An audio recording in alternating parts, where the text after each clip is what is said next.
Hello everyone, welcome back.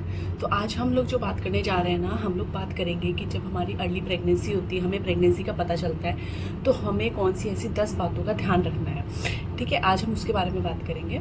सबसे पहले क्या होता है, जब हम वो पिंक लाइन देखते हैं हमारी जब प्रेगनेंसी किट में आती है, तो हम लोग बहुत ज़्यादा खुश हो जाते हैं कि वाओ, हम लोग प्रेग्नेंट हो गए and everything is so normal और सब कुछ अच्छा रहेगा एंड ऑल।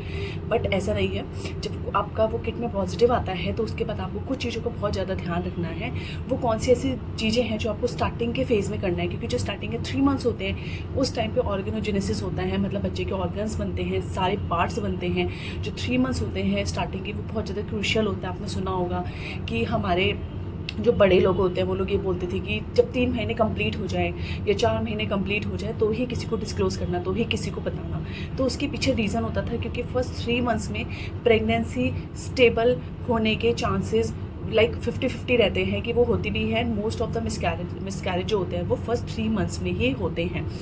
तो अभी हम बात करते हैं कि हमें ऐसी कौन सी 10 चीज़ों का ध्यान रखना है जो कि हमें अर्ली प्रेगनेंसी के टाइम रखना है, सो दैट हमारी जो प्रेगनेंसी है वो बहुत अच्छे से रहे, बहुत हैप्पी जाए, हेल्दी जाए एंड बेबी भी अच्छे से डिलीवर हो और आप भी आराम से हेल्दी रहें। सबसे पहले होता है डॉक्टर से कंसल्टेशन लेना। जैसे ही आपको पता चलता है कि आप प्रेग्नेंट हो गए हो, आपकी किट में पॉजिटिव रिजल्ट आता है, तो लोग क्या करते हैं, लोग 3-4 मंथ्स तक डॉक्टर के पास जाते ही नहीं है कि हमें तो कोई ज़रूरत नहीं है, हमें कुछ भी ऐसा नहीं है तो हमें जाना नहीं है। 3-4 मंथ्स तक वो नहीं जाते हैं एंड उसके बाद वो फिर जाना स्टार्ट करते हैं। बट देखिए, ऐसा नहीं है। जैसे मैंने बताया कि बच्चे का जो भी डेवलपमेंट है, जो भी ऑर्गन्स बनते हैं, वो स्टार्टिंग के 3 मंथ्स में ही बन जाते हैं। तो इसलिए आपको जैसे ही पॉजिटिव आए, जाते ही डॉक्टर से मिलना है। डॉक्टर से मिल के वो आपके कुछ सप्लीमेंट स्टार्ट करेंगे, जैसे फोलिक एसिड स्टार्ट करेंगे अगर आप पहले से नहीं ले रहे हो, कुछ विटामिन स्टार्ट करेंगे, आपको डाइट का बताएंगे। लोग ये सोचते हैं कि हम तो हेल्दी हैं, खाना खा रहे हैं, अगर हम खाना खा रहे हैं तो हमें विटामिन इसकी सप्लीमेंट्स की कोई ज़रूरत नहीं है। बट ऐसा नहीं है। जब आप प्रेग्नेंट होते हो तो आपकी जो रिक्वायर्ड डोज है वो एक नॉर्मल ह्यूमन बीइंग से बढ़ जाती है। मतलब अगर मैं प्रेग्नेंट नहीं हूँ और मैं जो भी डाइट से विटामिन मिनरल्स ले रही हूँ, मेरे लिए वो सफिशिएंट है। बट अगर कोई प्रेग्नेंट है तो उसके लिए वो डोज बढ़ जाती है। तो वो डोज जो है वो सिर्फ डाइट से कंप्लीट नहीं हो सकती है, तो उसके लिए एक्स्ट्रा सप्लीमेंट्स लेना ही पड़ता है। दूसरा होता है कि हो सकता है आपको डायबिटीज़ हो, थायराइड सॉरी आपको डायबिटीज़ हो, आपको थायराइड हो, हाइपरटेंशन हो, इस टाइप का कोई प्रॉब्लम हो, तो आप जो मेडिसिन ऑलरेडी ले रहे हैं तो वो भी आप डॉक्टर को बताओगे कि आप ये मेडिसिन आप ले रहे हो एंड ये लेने के बाद हो सकता है कि उस जो मेडिसिन है उसका जो डोज है उसमें रिसेट किया जाए, उसके डोजेस को चेंज किया जाए अकॉर्डिंग टू प्रेगनेंसी। क्योंकि कुछ डोजेस, कुछ दवाइयाँ हो सकते हैं जब आप प्रेग्नेंट नहीं हो तब सूटेबल है, बट प्रेगनेंसी के बाद उनका कोई साइड इफेक्ट हो आपके अंदर या आपके बेबी के अंदर। तो इसलिए तो आपको डॉक्टर से मिलना है सो दैट आपकी प्रॉपर सप्लीमेंट स्टार्ट हो सके। आप कोई मेडिसिन ले रहे हो तो वो मेडिसिन रिसेट करने की ज़रूरत तो नहीं है, उनको बदलने की ज़रूरत तो नहीं है उसके लिए। तो इसलिए आपको डॉक्टर से मिलना टाइमली बहुत ज़्यादा ज़रूरी हो जाता है, जैसे ही आपको एक पॉजिटिव रिजल्ट शो होता है आपके किट के अंदर। एक चीज़ और होती है, जब आप डॉक्टर से मिलते हो ना, तो आपको क्या होता है कि आपको स्टार्टिंग से पता होता है कि अगर कल कोई इमरजेंसी आती है तो आपको किस डॉक्टर को कंसल्ट करना है, किस डॉक्टर से आपको जाके मिलना है। तो ये चीज़ होती है। तो अगर आप पहले से दिखाते रहोगे तो आपको पता रहेगा कि कल कोई भी प्रॉब्लम आता है, आपको कोई भी चीज़ पूछनी है, कोई भी बात है, तो आपको किस डॉक्टर से मिलना है। नेक्स्ट होता है रिलेशन बनाना। स्टार्टिंग के 3 मंथ्स में क्या होता है कि अगर मान लीजिए आपकी जो प्रेगनेंसी है वो पहले एक बार ख़राब हो गई है या आपने दवाइयों के थ्रू प्रेगनेंसी को लिया है, वो नॉर्मल हेल्थी प्रेगनेंसी नहीं है, तो प्लीज़ अवॉइड करिए 3 मंथ्स में कि आप कोई रिलेशन बनाए, क्योंकि कोई भी फोर्स हो सकता है, कोई भी प्रेशर हो सकता है जिसकी वजह से मिसकैरेज हो सकता है। तो स्टार्टिंग के 3 मंथ्स में अवॉइड करिए। अगर आपकी हेल्थी प्रेगनेंसी है तो 1 मंथ के बाद यू कैन प्रोसीड। बट अगर आपका पहले कोई मिसकैरेज हुआ है या आपकी प्रेगनेंसी मेडिसिन के थ्रू चलती है, तो स्टार्टिंग के 3 मंथ्स आप अवॉइड करेंगे तो आपके बेबी के लिए अच्छा रहेगा और आपकी जो प्रेगनेंसी है वो काफ़ी हेल्दी रहेगी। नेक्स्ट होता है कि आप क्या जॉब, घर का काम कर सकते हो, तो डेफिनेटली आप कर सकते हो, कोई भी इसमें प्रॉब्लम नहीं है। अगर आपकी हाई रिस्क प्रेगनेंसी है, पहले से मिसकैरेजेस हुए हैं, आपको डॉक्टर ने स्टार्टिंग से ही बोला है कि आपकी हाई रिस्क प्रेगनेंसी है, आपको रेस्ट की ज़रूरत है, आपको नहीं करना है, देन मेक श्योर कि आप जॉब को वर्क फ्रॉम होम देख लीजिए, या जैसे भी आप वहाँ पे बात कर सकते हैं वैसे बात कर लीजिए। घर के काम में भी ट्राई करिए कि कोई भी ऐसा काम नहीं करना है जिसमें प्रेशर पड़ता हो, कोई भी चीज़ अचानक नहीं उठाना है, कोई भी काम ऐसा नहीं करना है, झाड़ू पोछा कर रहे हो तो ऐसे बैठ के नहीं करना है। तो इस तरह से आप इस चीज़ को ले सकते हो। बट अगर आपकी हेल्दी प्रेगनेंसी है आप तो जॉब भी करिए, घर का काम भी करिए, सब कुछ करिए।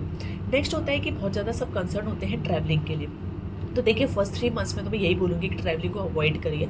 फिर भी आपको करना पड़ रहा है तो अपनी गाड़ी से करिए। आपकी गाड़ी में क्या होता है कि आप अपने अकॉर्डिंग उसको ड्राइव करते हो और आपको पता है कि आप प्रेग्नेंट हो तो आप उसके अकॉर्डिंग उसको लेके जाते हो एंड बहुत ईजिली, बहुत कंफर्ट जोन में आप कहीं पर भी आना जाना कर सकते हो। बट अगर आप पब्लिक ट्रांसपोर्ट यूज़ करो तो फर्स्ट 3 मंथ्स में आप अवॉइड करो, क्योंकि पब्लिक ट्रांसपोर्ट में क्या होता है, रोड्स बहुत ज़्यादा बम्पी होती हैं तो बहुत ज़्यादा प्रॉब्लम हो सकती है।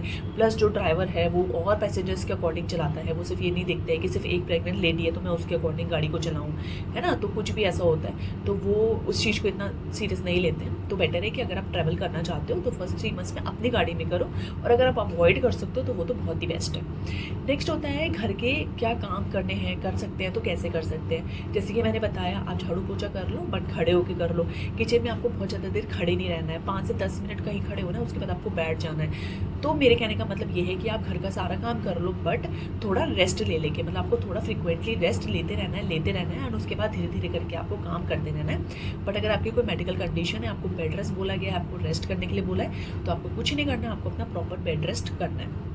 नेक्स्ट होता है गर्म चीज़ें नहीं खानी है, बहुत ज़्यादा आपको हल्दी नहीं खानी है, हल्दी में दूध में हल्दी डाल के नहीं पीना है, आपको अदरक का ज़्यादा नहीं खाना है, कोई भी ऐसी गर्म चीज़ें आपको अभी नहीं खानी है फर्स्ट 3 मंथ्स में, क्योंकि आपको लगता है कि आपकी इम्यूनिटी स्ट्रॉन्ग होगी, आप दूध में हल्दी वगैरह डाल के पियोगे, इम्यूनिटी स्ट्रॉन्ग होगी। इम्यूनिटी आपकी वैसे भी स्ट्रॉन्ग हो जाएगी डाइट के थ्रू, जो आप अदर डाइट लोगे, उसके लिए गर्म चीज़ें खाने की ज़रूरत नहीं है। तो प्लीज़ जो गर्म चीज़ें होती हैं उनको अवॉइड करिए। नेक्स्ट होता है मिल्क में क्या करना है, आपको कच्चा दूध नहीं पीना है। आपको क्या करना है, अगर आपके एरिया में पास्चराइज मिल्क नहीं मिलता है तो मिल्क को अच्छे से बॉईल करना है, अच्छे से बॉईल करके पीना है। कच्चा दूध आपको नहीं पीना है, उससे भी बहुत ज़्यादा इन्फेक्शन होने के चांसेस होते हैं। नेक्स्ट हमारा होता है कि आपको हेल्दी डाइट लेना है, जैसे कि मैंने बताया, आपको अच्छे से गुड फैट्स लेने हैं, प्रोटीन डाइट अच्छे से लेना है, आपको सारे नट्स वगैरह लेने हैं। इस तरह से आपको जो भी एक हेल्दी डाइट होती है, घर का खाना खाना है, रोटी दाल चावल सब्जी, बाहर का खाना छोड़ देना है, बाहर का जंक बिल्कुल छोड़ देना है, घर का हेल्दी जो हम ब्रेकफास्ट लंच डिनर करते हैं वो खाना है, फ्रूट्स इंक्लूड करने हैं, वेजिटेबल्स इंक्लूड करने हैं आपको, और अच्छे से जो भी एक हेल्दी मील होता है, बैलेंस डाइट होता है, आपको वो लेते हुए चलती है। नेक्स्ट होता है जो हमारी बैड हैबिट्स हैं, अगर आप स्मोक करते हो, आप ड्रिंक करते हो तो आपको नहीं करना है, आप स्ट्रेस लेते हो आपको नहीं करना है, आप लेट नाइट्स हो तो आपको नहीं करना है, कि आप 3-4 बजे तक फ़ोन चला रहे हो, फ़ोन चला के सुबह 4 बजे सो रहे हो, फिर 10-11 बजे उठ रहे हो, तो ये नहीं करना। इस हैबिट को चेंज कर दीजिए। बिल्कुल टाइमली आपको सोना है अपना, जैसे कि आप एक अच्छे बच्चे होते हैं ना, एक गुड गर्ल्स होती हैं, इस तरह से अपना 10-11 बजे तक आपको सो जाना है, प्रॉपर 8 घंटे की स्लीप लेनी है और अपना सुबह उठ के अर्ली मॉर्निंग अपना रूटीन स्टार्ट करना है। लास्ट है हमारा मेडिटेशन करना और थोड़ा एक्सरसाइज एंड फिजिकल एक्टिविटी करना। देखिए क्या होता है, आप ओवरऑल बॉडी हेल्थ के बारे में सब बात करते हैं, बट प्रेगनेंसी में सबसे ज़्यादा जो रोल होता है ना वो मेंटल हेल्थ का होता है, स्टार्टिंग से लेके जब तक बेबी डिलीवर होता है, इनफैक्ट डिलीवरी के बाद भी। तो आपको मेडिटेशन और लाइट एक्सरसाइज करनी है, क्योंकि मेंटल हेल्थ बहुत ज़्यादा ज़रूरी है। तो आप ये करोगे, टाइमली उठ के अपना सुबह करो, शाम को करो, जब आपको टाइम मिलता है आप ये करोगे तो आप इंटरनली बहुत ज़्यादा पीसफुल फील करोगे, बहुत अच्छा फील करोगे, आपका जो मेंटल पीस है वो बहुत अच्छा रहेगा, जिसकी वजह से आपकी प्रेगनेंसी भी हेल्दी रहेगी, आप भी हेल्दी रहोगे एंड बेबी भी हेल्दी डिलीवर होगा। तो ये कुछ चीज़ें हैं, 10 चीज़ें हैं जो कि स्टार्टिंग के जो फेज़ होते हैं, फर्स्ट 3 मंथ्स होते हैं, उस टाइम पे आपको अवॉइड करना है स्टार्टिंग के टाइम पे, सो दैट आपकी जो प्रेगनेंसी है वो हेल्दी जाए। इसमें से अगर मैं बोलूँ कि हर चीज़ आप कर लेते हो, बट प्लीज़ अपने डॉक्टर को कहीं पर भी जाकर कोई भी प्रॉब्लम हो अगर आपको, तो अपने डॉक्टर से कंसल्ट करना बिल्कुल मत भूलना। कोई भी ऐसे ऑनलाइन देखने का, गूगल देखने का, अपने घर में किसी से पूछना, आस पड़ोस से नहीं पूछना है। कहीं पर जाकर कोई भी कॉम्प्लिकेशन लगे, कोई भी डाउट लगे तो आप जाके अपने डॉक्टर से ही कंसल्ट करिए। चलिए आज के लिए इतना ही, अब हम लोग कल मिलते हैं आपसे किसी और हेल्थ अवेयरनेस वीडियो के साथ। इससे रिलेटेड कोई डाउट हो आप पूछ सकते हो कमेंट सेक्शन में, इंस्टाग्राम पे, और अगर नेक्स्ट वीडियो आप किसी और स्पेशल किसी टॉपिक पे चाहते हो तो आप वो मुझे नीचे कमेंट में लिख देना, मैं उसके ऊपर बना दूँगी। बाकी के हेल्थ अवेयरनेस वीडियोस होते हैं आपके, इस वीडियोस का मतलब कंसल्टेंसी नहीं होता है। इन वीडियोस का मतलब ये होता है कि आप तक वो जानकारियाँ पहुँचे जो कि बहुत लोगों को आज के टाइम में भी नहीं है। तो इसलिए ये वीडियोज़ का जो मेरे बनाने का रीज़न यही होता है कि आपको ये रहे कि हाँ हमें अवेयरनेस हो रही है, और ये वीडियोज़ आप स्प्रेड करो तो लोगों तक अवेयरनेस जो है, लोग अवेयर हो कि हाँ हमें कब क्या करना है, कब क्या नहीं करना है, हमारे लिए क्या अच्छा है और हमारे लिए क्या गलत है। तो चलिए आज के लिए इतना ही, कल हम किसी और अवेयरनेस वीडियो के साथ मिलते हैं, तब तक आप सब अपना ध्यान रखिएगा। Bye bye, take care.